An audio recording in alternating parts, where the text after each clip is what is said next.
Discovered my fiancée's secret affair with a coworker by checking her phone records. Now I'm reconsidering our upcoming wedding. So yesterday I met my fiancée at our wedding venue for our 4-month out meeting to finalize details. We drove to the venue separately because she was leaving straight from work.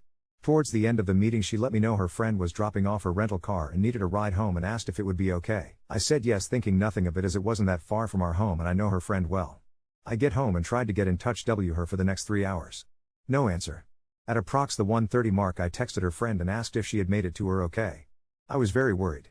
My fiancée ends up coming home and says sorry it took longer than expected. She hung out with her friend for a bit before leaving. Okay, no biggie, just LMK next time please. Her friend gets back to me a few minutes later and says sorry I couldn't make it to the venue, didn't see your fiancé tonight. I asked her why she would say this and she said she didn't know, she can't control what her friend says, and walked outside. I'm sketched out AF by this point. I have never done this, but I looked at her phone records. Yes, I did and don't regret it. I saw that when she went outside she called her friend that had texted me right after she went outside. I also saw an hour-long call with a number I didn't know on the way to the venue. I asked her what rental place they went to and multiple other questions. She had quick answers and they seemed legit. I thought maybe I'm crazy here, I need to chill and sleep on it. This morning I asked her to please see the text from her friend asking her to pick her up and I would apologize for questioning her the previous night. She said no. I said, when I caught up to you yesterday on the way to the venue I saw you were on the phone, who was that? She said, oh, that's the friend I picked up later on. That's when I knew for a fact she was lying. I said I looked at her phone records and knew that wasn't true. She then changed her story to say, oh, I needed to meet up with a coworker to discuss a patient. Who is the coworker and why couldn't you discuss that over the phone? I need to show him the techniques in person. His name is Michael. Okay, I am sketched out beyond belief at this point. We never lie to each other. I asked to see the text with Michael. She said wouldn't let me see. I said why not if there's nothing to hide? Are you having an affair? Do you not want to be together anymore? She pauses and proceeds to tell me all the things that are wrong with me. I work too much, I don't spend enough time with her, don't listen. I'm astonished at this point, all of this is news to me. I put 2 and 2 together at this point, I know something sketchy is going on. I again asked to see the texts. It took about a half hour of convincing to see these texts and they were crazy. Sexual in nature and talking a lot of shit about me. Also how she wanted to be with him and how they're essentially in love. She started this job 5 months ago. He is her coworker. He is also 15 to 20 years older and divorced multiple kids. I have been financially supporting her for the last few months as she got back on her feet and was working extra so she wouldn't have to pick up a part-time job. We own a house which we both live in with 3 dogs and a horse. Update 1. Again, she came in trying to blame me for what she did. Trying to justify the cheating and lying as a direct result of my lack of communication and listening. She said she wouldn't have had to start talking to this guy if I had been listening better. I spend too much time in the office working and don't dedicate enough time to her. I tried to explain that I was putting in extra hours to try and support her and the family financially while she was struggling so she wouldn't have to get a part-time job. She said she would have rather gotten a part-time job, which makes no sense to me. She was under the impression that because this was short-lived, 1 week she say, and they only made out once, that we could move past this. When I brought up the text where she was trashing me and talking sexual with him, she deflected hard and I got nowhere with that. I told her that I'm not the reason that this is happening. She went too far and should have communicated with me or thought about the implications first. That I can never trust her again and this is all because of her actions. Whether she wants to try and justify this as my fault is up to her. At the end of this part it got a bit calmer. I said listen, we just really need to figure out the house we own jointly and the 3 dogs. We came to the conclusion that either I stay and buy her out or we sell and get new places. The dogs, one of us will get one, the other 2 TBD. So that's where this left off tonight and we'll continue to keep you all posted on progress. Curious what you all would do about the house. Financially I can support it alone, but it is nearly 3,000 square feet and 5 acres of land which was bought solely to have her horse. She is taking the horse when she leaves and boarding it at a barn. Update 2. Day 3, I was able to sit and have a 3-hour conversation with her tonight. We talked about our relationship and what led to what occurred. It started with her telling me what I did wrong in our relationship, lack of communication, spending too much time working and on my phone. I don't disagree with any of these things. My mindset behind working so much was support of the family. I run an e-commerce business on the side and am a one-man customer service center and deals happen 24 hours a day. I am never not on the clock. I could have certainly been better about setting my phone aside and responding to people the next day. The lack of communication was on both ends, and a prime example of this is the fact that I was unaware she was unhappy with any of this. It was never communicated to me. She said she felt I would have gotten upset if she told me but never gave me the chance to work on it. I am not a perfect person by any means and many times I do or say things that are misinterpreted by her as rude. An example of this is a week or 2 ago I was trying to help her with a budget with her financial problems to try to set up a plan to get her on track. To note, I work in the financial industry and do this for clients all the time. She had mentioned that she owed me maybe $1,000 and she would get that back to me next paycheck. I said something like I think it's a little bit more than that, let's go through the transfers I have made to our joint account. It ended up being over $5,000. My purpose for doing this was not to make her feel bad but to realize how much I have been contributing. She took this as me trying to humiliate her. Was just trying to help and maybe my timing was off. She told me I have been too focused on money lately but I was only trying to make sure we were going to be okay. We still had quite a bit to pay for the wedding and my budgeting mentality was on overload trying to make sure we had enough. The fact that she keeps trying to justify what she did by attributing that as a direct correlation to my flaws really bothers me. She keeps telling me that she is surprised I would throw away 7 years of a relationship away like this. I keep having to remind her that I didn't throw it away, she did with her actions. She told me that I told too many people too quickly and we could have resolved all of this between us. She also said that she wouldn't have had to talk to someone else if I was a better listener and communicator. I have finally determined the extent of the affair, which I actually believe based on the texts that I read. They began talking 1 to 2 weeks before via text. I don't know if they had met up before outside of work, but this time around he had asked her to the park to play basketball and talk. She met up with him and they ended up making out. I truly believe it didn't go further than this yet. But it would have in the near future, I am sure. She says he is not her boyfriend. She also took off tonight and I have no idea where she is at, assuming with him or a girlfriend. It is an awkward living situation, but I am hoping this resolves in the near term. I do think she wants me to get back with her and try to repair that. I think that the main issue was a lack of communication that manifested for a long time.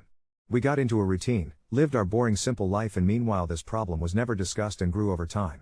She acted out instead of talking to me and also lied to my face / talked a lot of shit about me behind my back.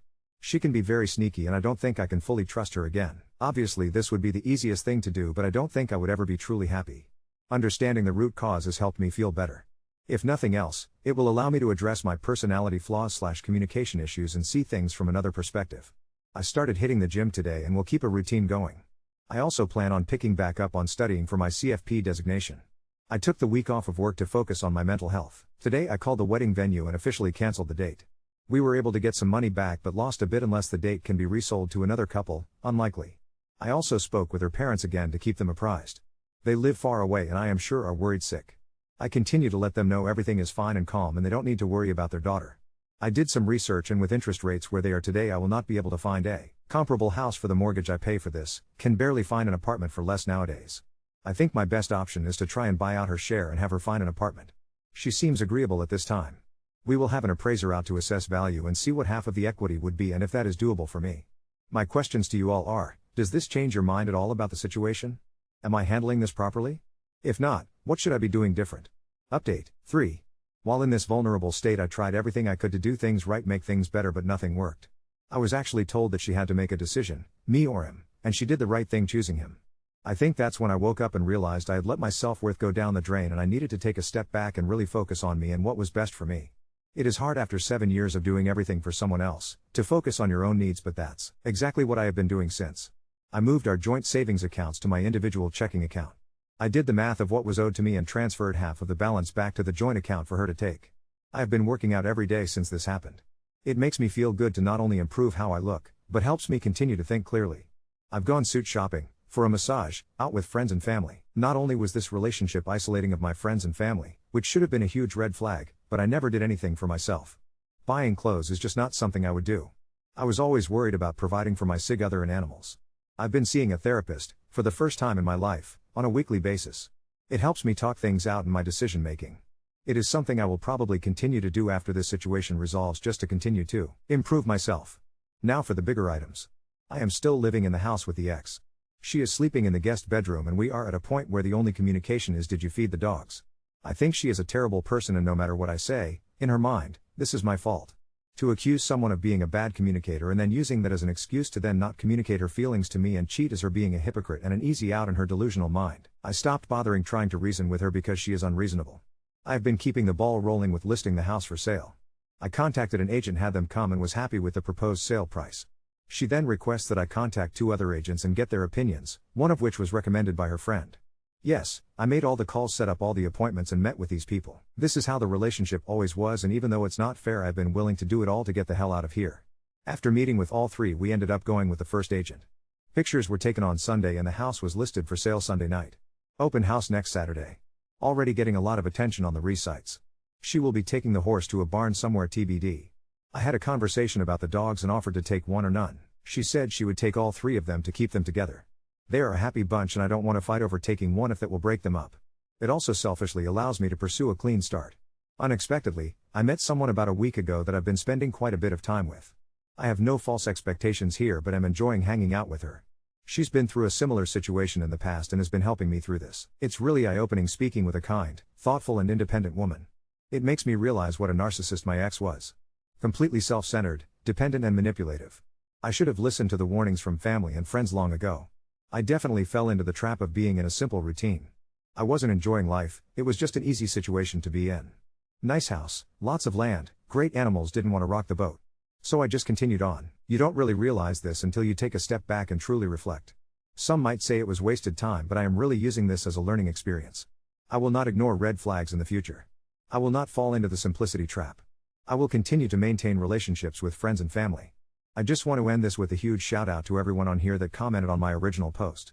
Update 4. Hello all, it's been quite some time since I have posted an update on this situation. It's wild to think that all of this happened more than 4 months ago now. With time this has gotten so much better, and hopefully if someone stumbles upon this going through the same situation, it will help them realize that time heals everything. I shared the house with my ex until mid-May. It was painful being there with her and the dogs, knowing that my life as I knew it had ended. We were roommates who didn't like each other. I tried to avoid her as much as I could, but it was impossible. We stayed in different bedrooms, but the dogs were allowed to roam to and from at night, doors open.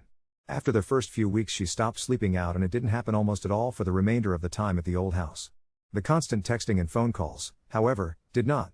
I think they decided not to pursue a relationship but remain friends. I don't know for sure and didn't care enough to ask. She moved out in mid-May along with 2 of the 3 dogs. Saying goodbye to them was awful. The loss I felt could be compared to a loved one dying. During my last month there I met up with the ex and 2 dogs at a dog park a couple of times. While they recognized me and were happy to see me, I could tell that they were doing just fine without me, which made me feel better. There was little conversation with the ex other than about how the dogs were adjusting. She moved to a run-down house in a run-down area, to put it nicely. There was a yard for the dogs, but it was not fenced in. The last I heard, she was working on finishing the fence. During this time period I hit the gym every single day. I also grinded hard at my side hustle. I knew life was going to get expensive and wanted to prepare myself. In the time period from March to June 15th when I moved out, I had done 6 figures in sales at this side hustle. I also made 0 big purchases. This allowed me to save a significant sum in addition to the proceeds from the sale of my old property. Due to this, I was able to comfortably afford a nice house in a nice area with a decent sized yard for the dog that stayed with me. Selling the old house was easy, buying the new house was absolutely brutal. Thankfully, the buyers of my old house allowed me to rent it back from them for a month until 6/15. I made offers on a total of 5 houses and finally got the last offer accepted towards the end of May. It is really nice being out of the old place. The memories associated with that house haunted me every day. Especially after my ex left with the other 2 dogs. It was just very empty. Moving was a pain, but friends and family came in clutch to help with it all. I have now been here a little over a month and it is feeling more like home daily. I am still seeing the same woman, who is now my official girlfriend. I live a bit closer to her now, which is nice. She treats me really well and I am very lucky to have her in my life. She helped me get through this situation and has been very cognizant and accommodating relating to my need for space and my emotional ups and downs. I've never been with someone who communicates so well, and it is making me a better communicator myself. My emotional intelligence has also grown significantly. Overall, life is good.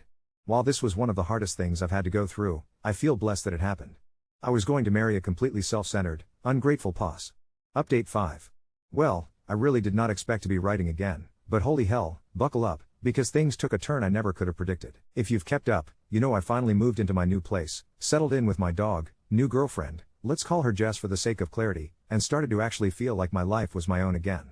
I genuinely thought the relationship with the ex chapter was closed, except for the occasional "your Amazon package was delivered here" text. So, 2 weeks ago, I get this absolutely unhinged Facebook message request from a profile I don't recognize. Profile pic is 3 horses and a goat, not a person. Honestly, it just looked like a farm in Nebraska. Against my better judgment, I click through, and it turns out it's Michael's ex-wife. Like, the guy my ex cheated on me with. She introduces herself, apologizes for intruding, but says, "You really should know what's been going on. I wish someone had told me sooner." She said she got my name from divorce papers my ex-fiancée served to her husband. I had to read that twice. She then starts dropping receipts so wild I honestly wonder if someone is catfishing me at first. Screenshots, emails, even a couple of pictures from what looks like the old Horse Barns parking lot. Apparently, Michael didn't just remain friends with my ex, they never stopped seeing each other after we split. Shocker, I know. But, what blew my mind is that my ex has been living with Michael for over a month now, and, according to his now ex, they finalized 2 weeks ago with joint custody. For his 3 kids, my ex has been playing stand-in stepmom. But the drama doesn't stop there. My ex is not getting along with Michael's kids at all. There are big screaming fights, and one daughter moved in with her real mom because my ex kept rearranging her room and throwing out her things. The ex-wife says it's quickly turning into a train wreck. Maybe that should have just been guilt-free confirmation that I dodged a bullet, but hang on, here's where it crosses into truly nuts territory. I learn, through the mom network apparently, that my ex is now in the running to get hired at the barn where Jess boards her own horse. Jess didn't even know until, a few days after all this, she runs into my ex and Michael on a barn tour. What are the odds? My ex immediately walks over and makes some snide comment about not realizing clearly people can move on so quickly, wink wink, like Jess had poached me. Jess, bless her, just gave her the cool story bro face and took her horse out to the trails, but she texted me the whole story and just, wow. The fallout didn't stop there. That night the ex called and left a voicemail. Remember, we'd barely exchanged any words for months. Her message was a true masterpiece of delusion. She lamented her complete lack of stability out in Michael's house, said the dogs were fighting, that her car broke down, not my problem, for once, and that maybe we rushed the whole separation. She started with this isn't me asking to get back together but then veered hard into maybe things could be different now that we've been apart and grown. I nearly dropped my phone laughing. Jess heard it and got surprisingly emotional, but not upset at me. She just said, I hope you finally realize none of that is about you. That's a pattern. This will happen to Michael, too. Since then, several strange things have happened. My ex's friend, the one who was supposed to get picked up at the venue all those months ago, messaged me, sort of a roundabout apology for not backing you up and said she's not really friends with my ex anymore because the constant drama is exhausting. She also confessed that the story about the rental car was completely fake, just made up because my ex was already making plans to leave you and needed an excuse. My ex sent a Venmo request for half the new dog vet bill. The dogs aren't legally mine anymore. She took them and made a huge fuss about it at the time, so the audacity made my jaw drop. For the record, I declined, and then promptly blocked her everywhere except email.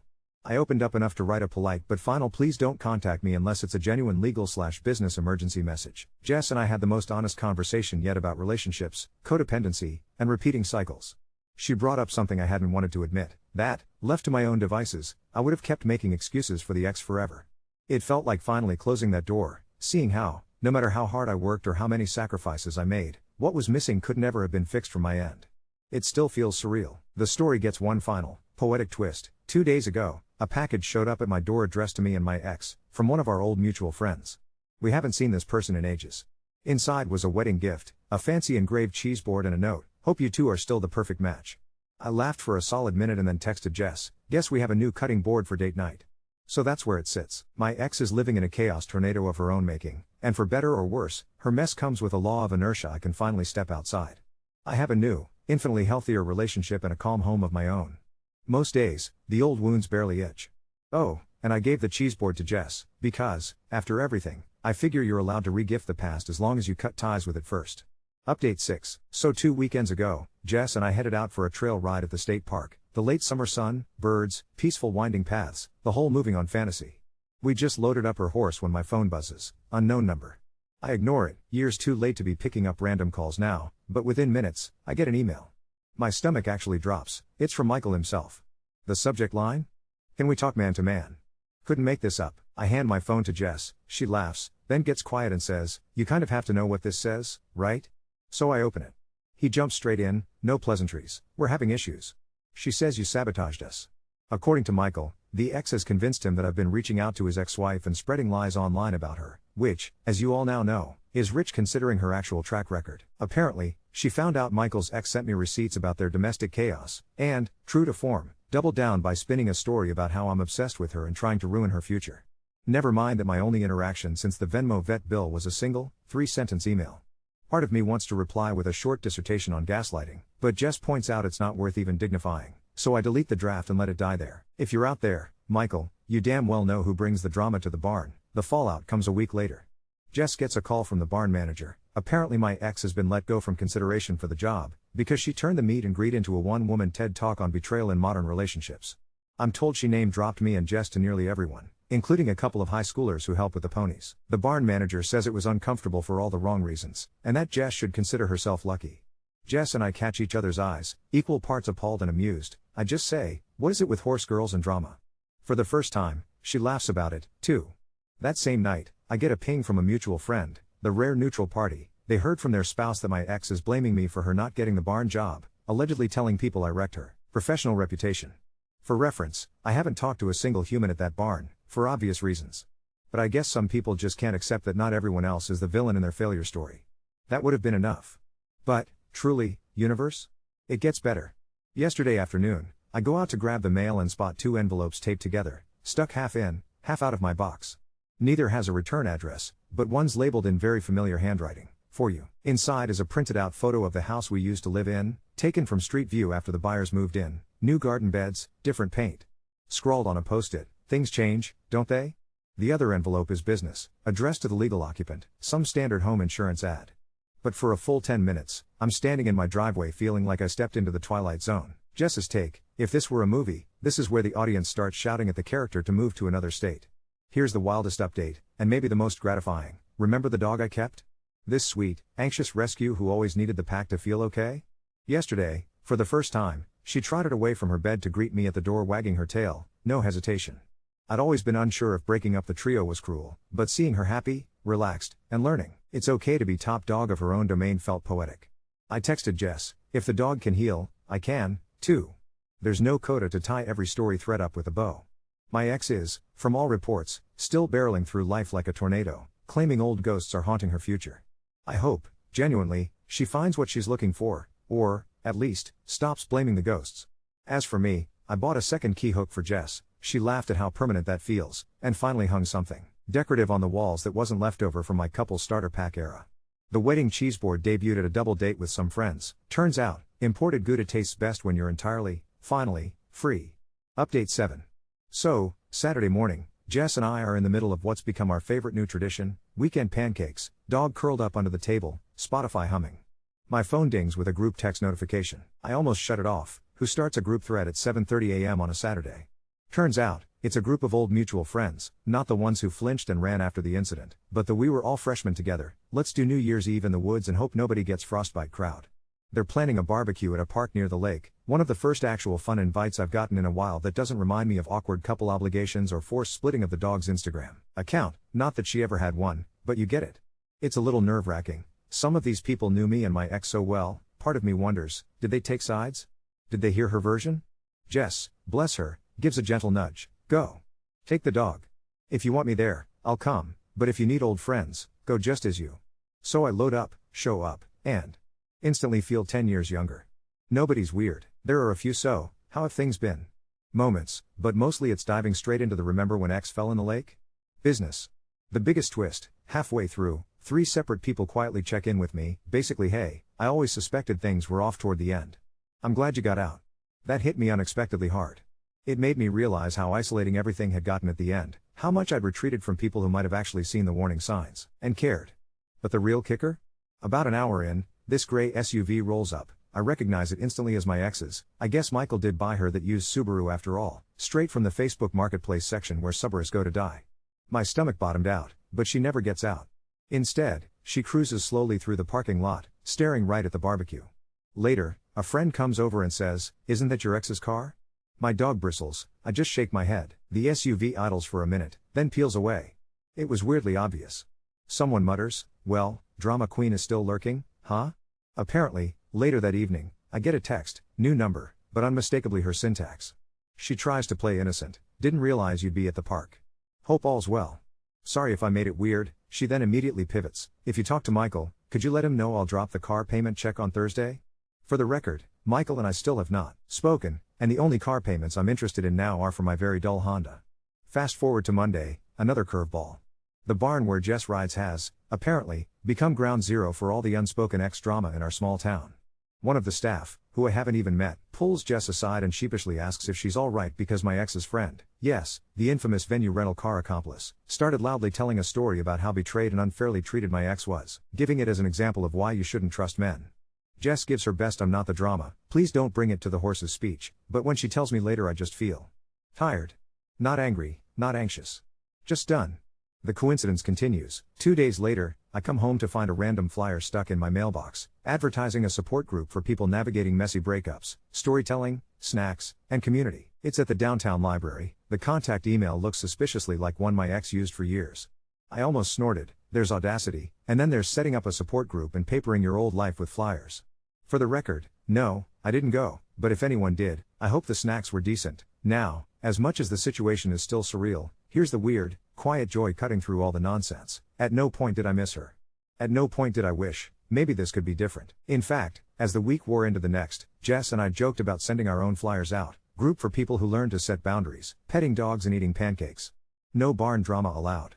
For the first time, the future feels like something I'm co-writing with someone else, someone who checks in, laughs about chaos, and texts me mid-afternoon just to make sure the dog's energy level is appropriate for a cheese snack. Even the old friends at the barbecue chimed in, "You're way more chill than we've ever seen you." They're right. I feel lighter. The weight of old secrets, guilt, and obligation is finally gone, and all it took was an ex-fiancée, a retired Subaru, half a barn soap opera, messy shared pasts, and enough accidental run-ins for a season of reality TV. I'm keeping that cheese board. And the new flyer? Next time Jess and I host our own gathering, I'm sticking it on the fridge for laughs, because if you can't turn your old story into a punchline, what's even the point of moving on?